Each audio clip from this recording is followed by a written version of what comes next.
Okay, good evening. Thank you for inviting me. There was this big event, and there was speaker after speaker after speaker. And slowly, as these things happen and more people start walking out, and finally when they called up the last speaker, there was only one person left in the crowd. And the speaker got up and said, "Thank you so much for staying. It's so meaningful to me. I appreciate it. Thank you." And he gives this whole long speech. There's one person in the crowd listening.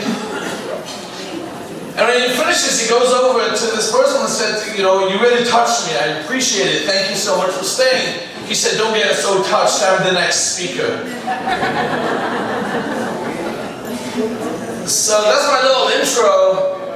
You've had speeches all day, and I appreciate some of you have stayed to hear what I have to say. And I hope you'll still have some courage to listen to something. My intro, I was asked to share something about my life, what I do. So I have ADHD, a very high level, and I'm very proud of it. That I can't sit straight and I need to always be traveling all over. Although people find this interesting because I come from a very beautiful resort town in England called Manchester. And those of you who've been to Manchester know what a beautiful town it is. They say on a clear day you can see the clouds. That's how beautiful it is. It's a pretty dead place, and it wasn't much for me. Mark Twain, some of you may have heard of him, once said, "I'd like to live the last 5 years of my life in Manchester so that the transition shouldn't be so difficult." Usually only one side of the mechitza gets it. Anyway, so I come from that beautiful resort town, and I had to do something with my life to travel around, and I'm a little more limited than that. So Baruch Hashem found me a shidduch in America. That's one of the reasons I had to get out of Manchester. No offense if anyone still comes from there. I love the place. So what I do is I travel around the country, mainly America, to be mechazik through simcha, which means we go to secular communities, less affiliated communities, and we spend the Shabbos there. Because my philosophy in outreach, my philosophy in Kiddush, is instead of teaching Yiddishkeit, demonstrate Yiddishkeit. You don't go and learn about Yiddishkeit, just taste it. Now, the Belzer Chussid, my Rabbi Belzer Rub, pushed me a lot to do this. And he gives me a lot of chizuk decided to do what I'm doing. And then he asked me once, he said, just out of interest, how do you deal when people do ask deep philosophical questions on Yiddishkeit? On Hashem's existence, how do you know the Torah is from Hashem, and all those questions. Which by the way, because I do Kiruv, I'll soon get back to speak more about this. Automatically, when you're out there doing Kiruv in the Fry world, I have the opportunity to help people from our Aryeh community too, and most of my day now when I'm not traveling, I'm meeting boys and girls from our community and talking to them. So when a Hasidic Shabuchi comes into my office and he asks me these questions, he says, "How do you know there's a God?" And I say, "Who? What? So you know a God?" I said, "I don't know, I never even thought of it. Why is that bothering you at all?" And they said, "You know the God, how do you know this God?" I said, "Tell me what's bothering you, what does God mean?" So the thing that dictates us and makes our lives so miserable. I said, "Oh, that God, I hate that God too. And let me introduce you to my God." So, this is by the way, we'll come back to that soon. So Belzer asked me, "What do you do? How do you deal with deep philosophical questions? How do you know God's existence?" So I tell them, I don't know if there's a Bashef or not.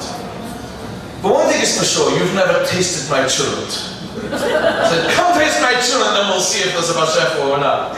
And he liked it. He says, that's the approach. That should be the approach. So that's what we like to do. We travel around the country, and just to make a Geshmak and everything, Shabbos, we go to all communities, we go to college campuses. which is a lot of fun. For me, the best Shabbatons are in college campuses. And you just think a moment what that means. A Hasidic young man, we go with a few Hasidic young lads together. We go to a college campus on a Friday night. I've learned a few of my mistakes over the years, what to do, what not to do, when to go, when not to go. So one of our first Shabbatons about 10 years ago, we were in Albany on the college campus. Now, I don't know if anyone knows what Albany College is like. It's not quite Harvard. It's some people understand. Anyway, we were invited to Albany for a Shabbaton. So there's quite a few Yidden there. I picked the wrong Shabbos. You know, it's bad enough, as I said, the Shabbos Banach, with the Shlomo Bekish on the college campus. There happens to be, it was also Halloween weekend. And we won the contest that year. You know? Shlomo Bekish, it was a lot of fun. So, I would like to share with you a story which happened on a Shabbos, although, no, I'm going to back up. So there was this guy who got into a taxi. He called an Uber, got into the taxi, and they were driving in the streets of Manhattan.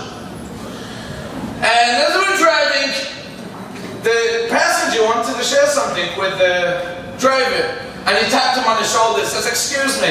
And the driver screamed and slammed on his brakes, and he swerved, and he, just in time, he stopped just before he hit a wall, and the passenger said, "Oh, I'm so sorry. What did I do?" He says, no, it wasn't you, it's not your fault. He says, "You see, I don't drive an Uber all day. This isn't my full-time job. I work for the funeral home. I drive the hearse, you know." And you know, the Rabbi car. And you know, when he tapped me on the shoulder, it was a little scary. When, you know, what I'd like to bring out from this story is, when, you know, you're driving the Uber now, you're driving the taxi. You should be the Uber driver, and your head shouldn't be elsewhere in your other job. Be focused. I was asked to speak about the title. Those of you who read the title was, how we can always thank Hashem in every situation, even Nafsho, Kishira, Nafsho. I'll come back to my stories on the college campus soon. So I would like to share with you this idea of thanking Hashem about that, and we'll either be able to tie it together, or we won't, but we're having a good time anyway. So, many of you may have heard of this great organization, the bumper stickers, Thank You Hashem, which is pretty awesome. I've spoken for them. And I don't know if anyone knows who founded this organization. Maybe some of you may know him, some of you don't know him. He's an awesome fellow by the name of King David. Okay, so the Gemara says that David HaMelech, in his days, there was a terrible Magaifa. People were dying right, left, and center. And he came up with this idea. He said, maybe we should start thanking Hashem more often. Maybe we should thank Hashem every day. And he came up with this idea of making Maya Bruchas every day. Now the obvious question is, why Maya Bruchas? Again, are Klal Yisrael keeping the Torah or not? If they're not keeping the Torah, make sure that they keep Shabbos, they keep Kashrus, they all tie their right shoe before, the left shoe before the right shoe. Make sure Klal Yisrael are keeping the Torah. If they are, then they're keeping the Torah. That's amazing, that's beautiful, fantastic. Why do you have to instill this idea of Maya Bruchas, 100 Bruchas? The idea is because when you get used to doing mitzvahs, I just reminded myself. I went to a optician. It's a pretty new story. 4 weeks ago, I went to an eye doctor optician in Muncie. And maybe this wasn't nice of me, but too bad, this is what I did. I don't like to eavesdrop, but I was sitting, they called me into the exam room, and they called in an older fellow just before me, and in the room next door was a pretty thin wall in between, and I happened to overhear the conversation of the optician with the other man again. I tried to block my ears, it didn't work. So the doctor comes in and says to this older fellow, "Hello, what seems to be the problem? How can I help you?" And he says, "I see you're not wearing glasses. What's your status? What you're up to?" And he says, "Actually, I don't have glasses, but I do have one lens." He says, "I have in my left eye, I have a lens." He says, "Why?"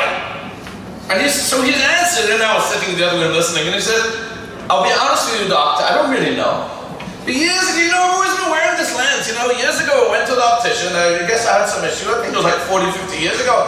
And I had this issue, and they told me I should really be wearing a lens on my left eye, so I put in the lens. And the doctor says, wait a second, you wake up every morning, you get dressed, you go to the mirror, you put in your left lens, and you have no idea why you're doing it? And I thought to myself, that's right, I wake up every day, I put on my kappa. Why? Because yesterday I did. And I'm even worse, I'm Hasidic. And not just my kappa. I put on this long, whatever, on the hat, on the Shabbos I put on this dead cat on my head. And why? Why am I doing it? Because I've been doing it for 20 years? Because I've been doing it for 30 years? Why am I doing it? Is it my Yiddishkeit? Do I enjoy doing what I'm doing because do I want to do this? Do I choose to do this? David Melech said that's what's going on. People are keeping Shabbos, they're keeping kashrus. Nobody pulls the bone out of the fish on Shabbos. They pull the fish out of the bone. The old tremendous. Are they really there? He says if we start thanking Hashem every day and make sure 100 brachas every day, make sure 100 times a day you say thank you Hashem, maybe it'll wake you up. Maybe it'll be real. Unfortunately, I also became an Indian to make my brachas. Shabbos afternoon, you say, oh, you haven't yet made me make my brachas. Pass me something to eat. It became again a thing which you have to do.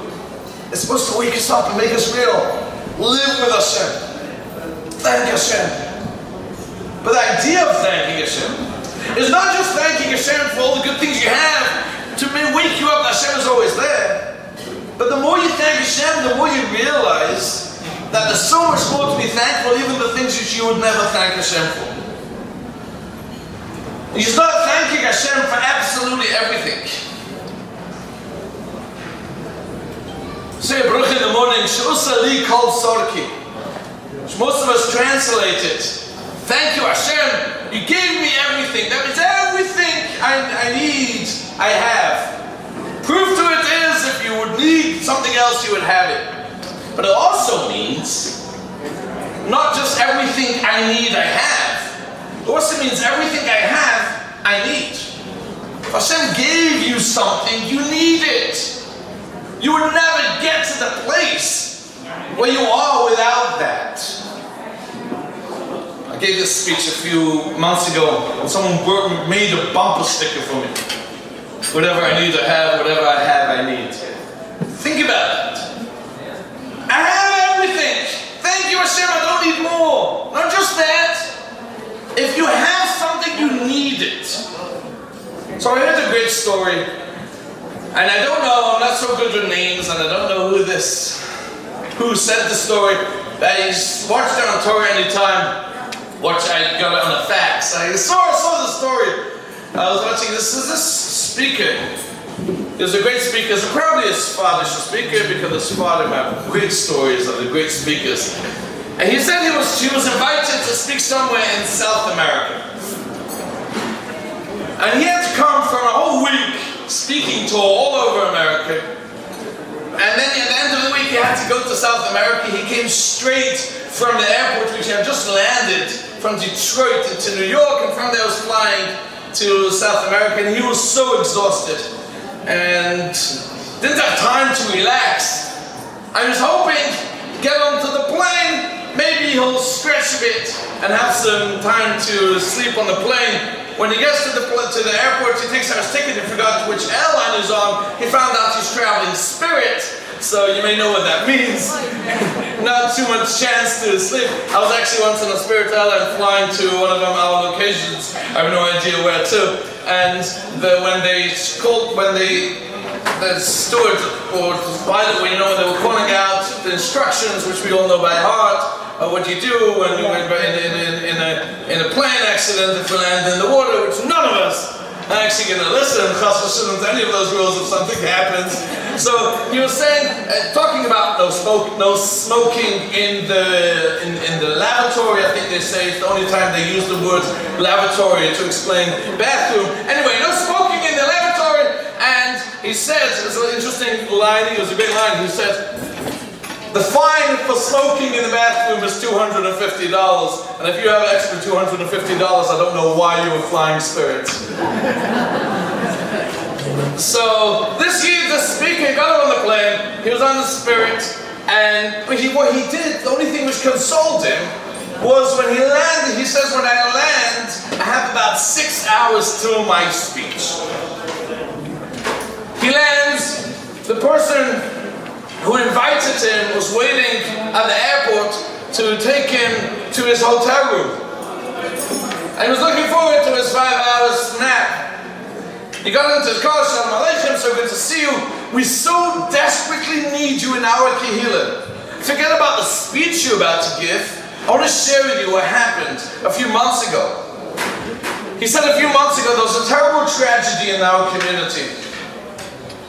There was a couple who had one child and waited years for this child.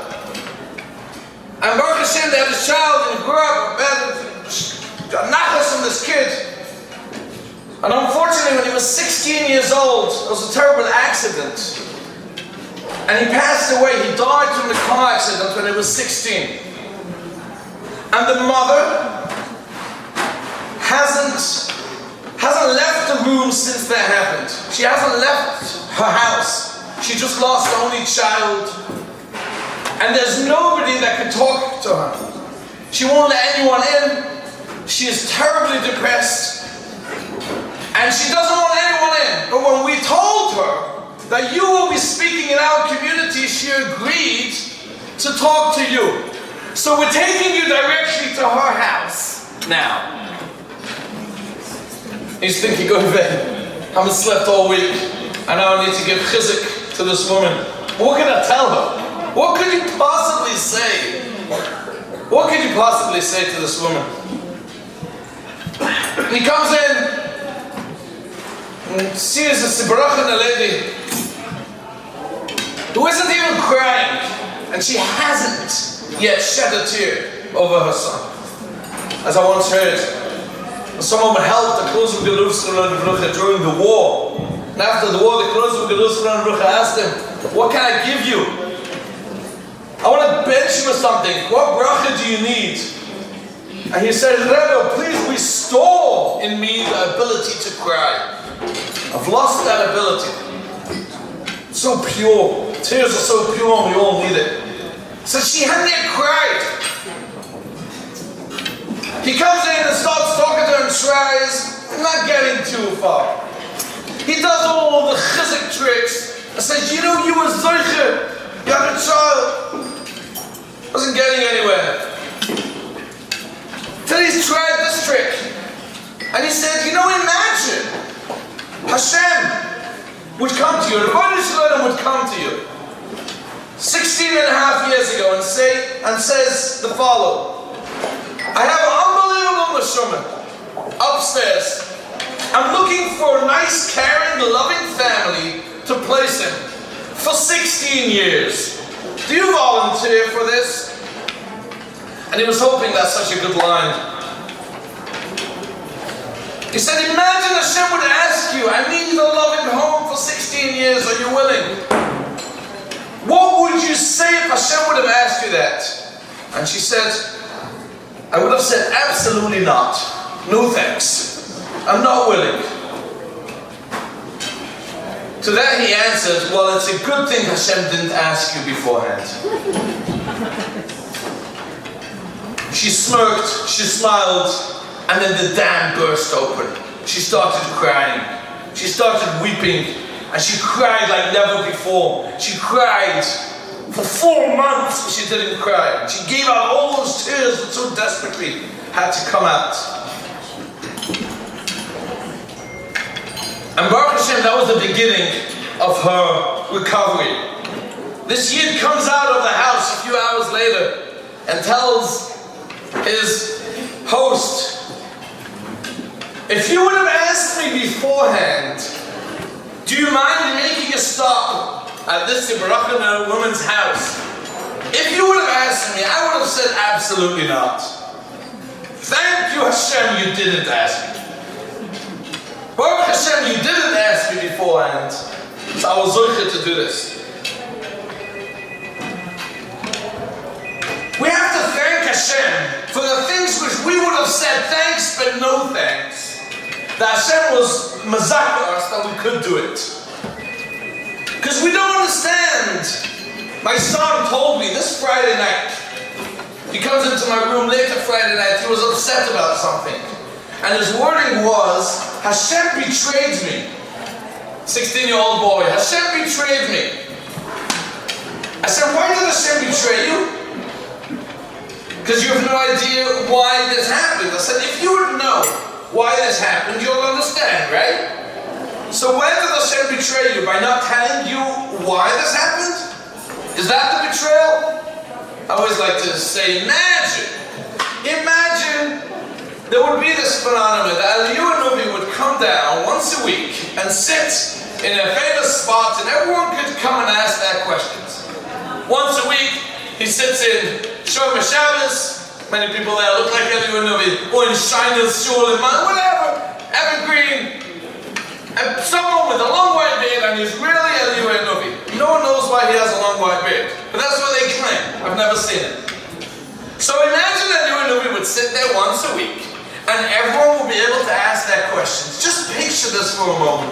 A long line of people before him, angry, cursing, Hashem betrayed me, this is so much fair. Why is this happening? That long line of people in front, before him. And the line after Aryeh, after they just heard and saw the bigger picture, everyone's walking away, with a little jig. Yeah, wow, amazing. Thank Hashem, you're a genius. I would never have thought of it. Now I get the whole picture. Amazing. Would we want that? Would that be a good idea or a bad idea? Question. Would that be a good idea or a bad idea? So many people say that would be absolutely awesome. If I know what I'm going through and why I'm going through, it'd be amazing. I think it'll be a tremendous chilul Hashem. Everyone's in a bad mood only because they don't know. As soon as they know, suddenly Hashem became a good person. Hashem is great. Hashem is amazing. Because you know. Hashem is good because we know. Hashem gave us a zechus, which we would say no. But Hashem said, I need you on my team. I'll share with you personally, I once went to speak to my Rabbi, which I never met. He is my Rabbi and I speak about him every single day. Doesn't go by a day, I don't think of him or say over some of his Torah. And I went to speak to his son in opposite the Koisel.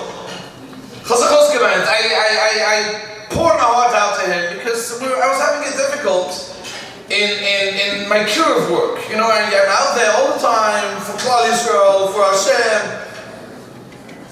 And it's not so easy.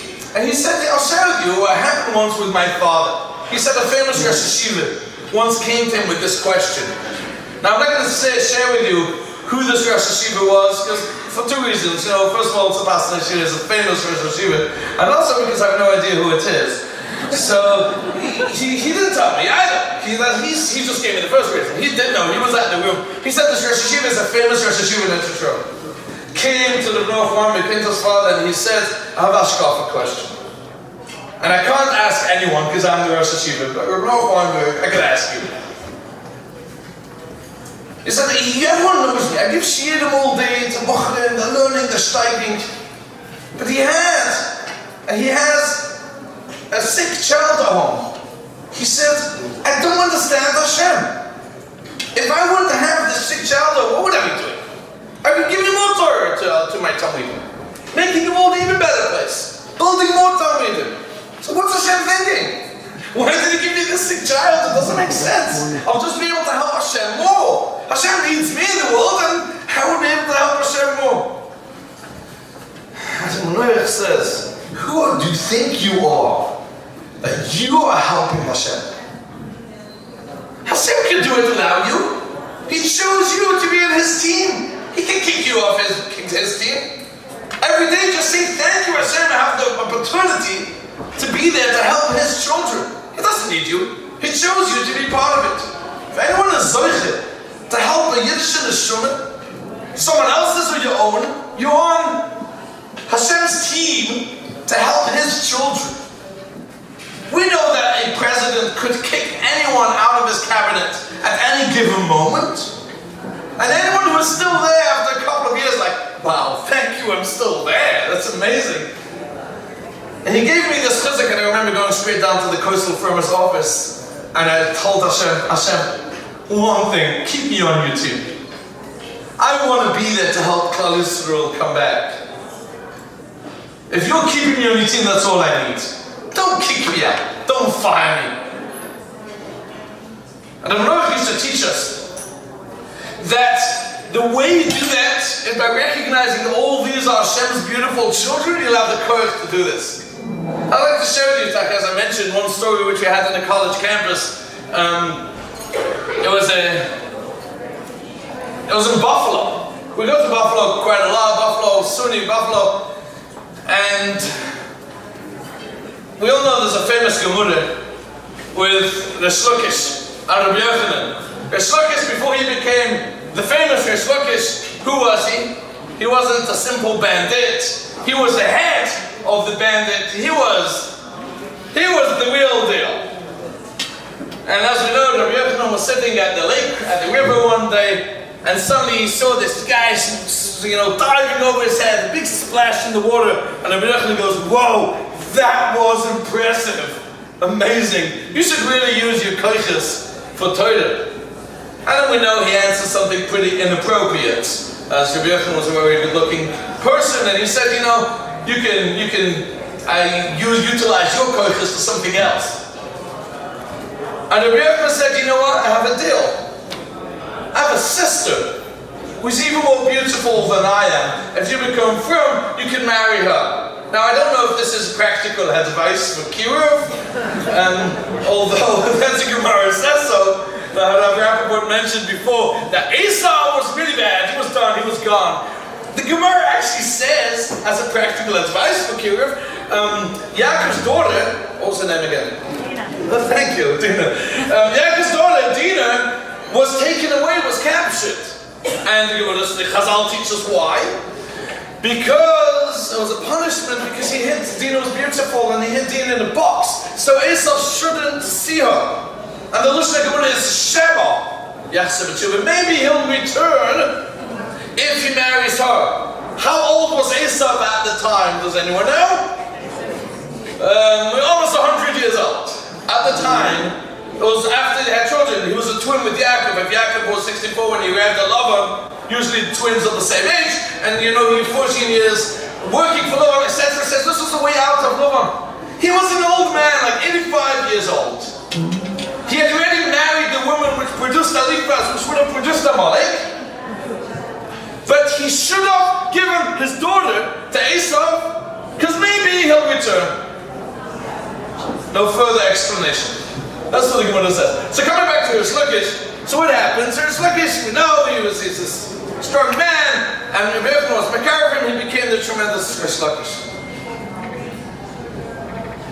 I don't want to go into this whole conversation, it's all smooth for itself, but there was another Baal Tshuva in Gemara, Rabbi Kiva. And Rabbi Kiva wasn't this impressive bandit like Rish Lakish was. He was more edel. And no one could really be Makarvim because no one believed in him. Rish Lakish, look at his koiches! Rabbi Kiva, you needed a wife to believe in them, to be Makarv Rabbi Kiva, because only a wife could do that. So as I said, it's a shmooze for itself. But Rish Lakish, you see that koiches? So we had the Shabbaton in Buffalo, and there were two students that stuck out. There was a previous Rish Lakish and a previous Rabbi Kiva. Now it's Chatoya and Imaske. I'm not so crazy over the previous Rabbi Kivas. This very edel, secular kid tells me how spiritual and meaningful Shabbat is. It's nice. But there's another guy who came in, 6 foot tall, long hair, with tattoos and piercings.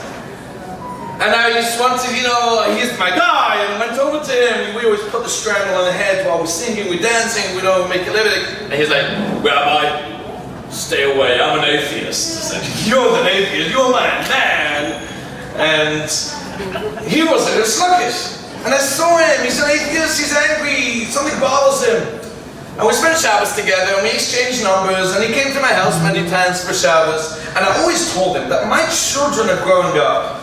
My rabbis are already old. By the time my kids are grown up, I don't know if my rabbis will be alive. You are going to be the next murderer in Klal Yisrael. I need you to be my son's dime. I need you to be my son's posik. And I told this to Nate every time I spoke to him. I said, you are Klal Yisrael's next posik hador, and we need you. What are you doing in college? You're wasting your time. You got to go to yeshiva already. We're waiting for you. On my notes, I wrote down that half an hour ago, but by now, after I didn't know it was so late. 2 hours ago, he got on a plane to go to yeshiva in Eretz Yisrael.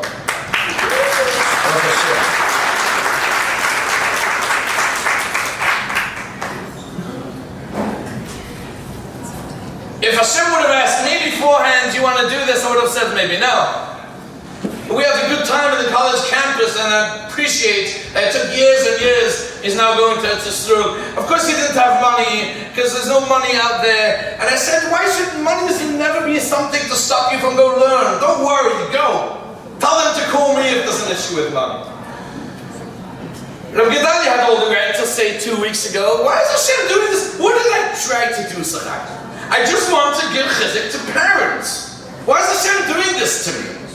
He could have thrown in the rug. Hashem gave him the opportunity to be mechazik Yidden. It's your pleasure, you're on Hashem's team. If Hashem gave you an Yisrael, it's your pleasure. You're on Hashem's team. Hashem gave you Heilige Neshumas. Who are they? The Heilige Neshumas. We know Amalek is our biggest enemy. Klal Yisrael always was our biggest enemy. What did Amalek do so bad? Amalek fought Klal Yisrael the first time they left Mitzrayim. Someone had the chutzpah to start up with Klal Yisrael. But don't we know, Klal Yisrael was in a Nana Ekuvit. How could they fight Klal Yisrael? Klal Yisrael was in the clouds of glory. And Nana Ekuvit protected them. How could Amalek fight them? You hear the question. What's the answer? So Rashi says that although Klal Yisrael was in the Nana Ekuvit, the Shvachim fell out. They weren't zoichet to be in the Nana Ekuvit, and Amalek fought with them. Listen for a moment. Gans Klal Yisrael were Mem Tesharetim. I don't know if you know what that means, but if you ever hear from any rabbi saying we're in a bad generation, don't listen to that rabbi anymore. Because Klal Yisrael were Mem Tesharetim. And on those Yidden, Hashem said, B'nai B'chori Yisrael. Do you know what Mem Tesharetim means?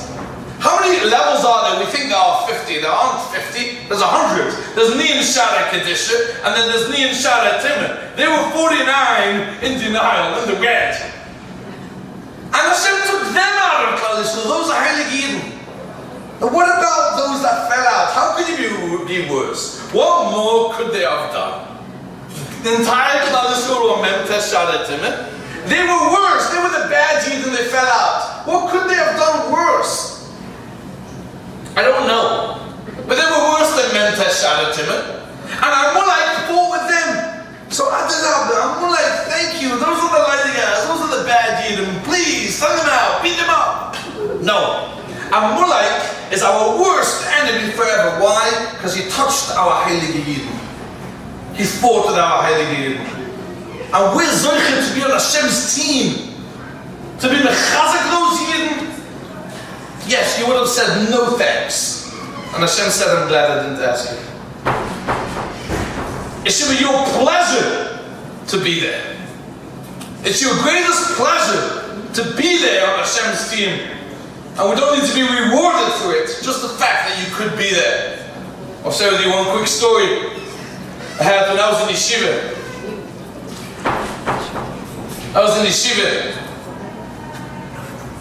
Chaim Kanievsky had a yortzat to his father, the Stipler's yortzat.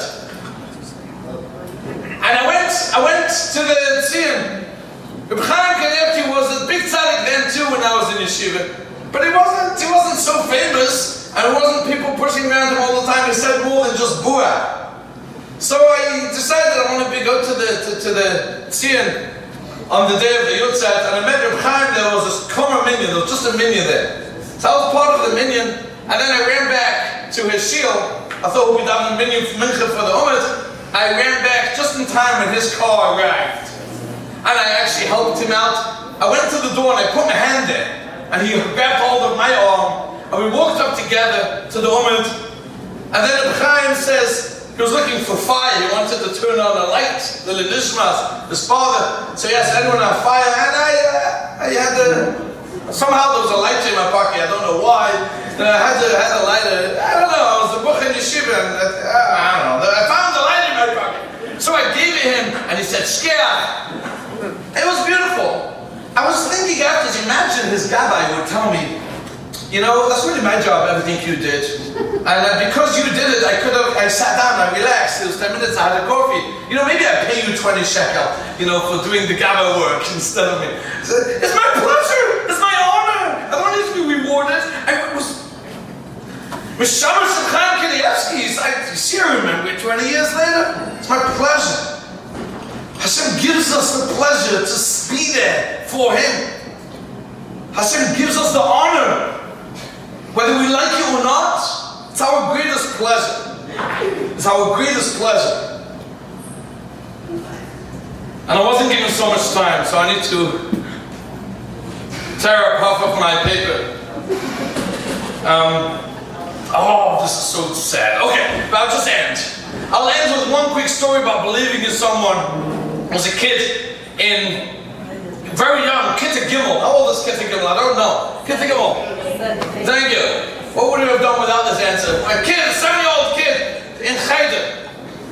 And this kid was always, you know, the liberty go on, always making jokes and disrupting the class. You can well imagine how the teachers love these children. And the kids always got kicked out all the time to be forced Kitta Gimel. At Kitta Gimel, there was a teacher there. And the teacher said, I'm putting up a billboard, what are they called? Those boards, what are they called? You post them, whatever, a board in the front of the classroom.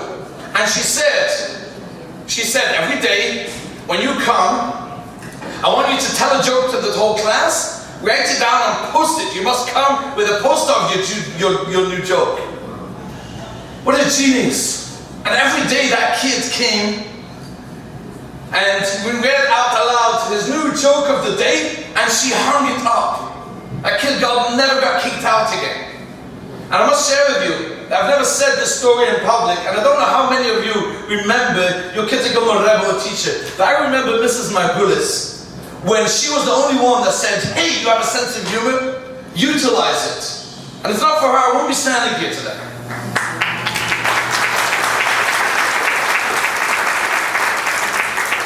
Hashem gives us challenges, Hashem gives us nisyonos, and Hashem would come over to you and say, please, I need you. There are so many neshumas that need you. Please. You would say, no thanks, it's too much for me. And Hashem says, I'm so glad I didn't ask you. Thank you so much.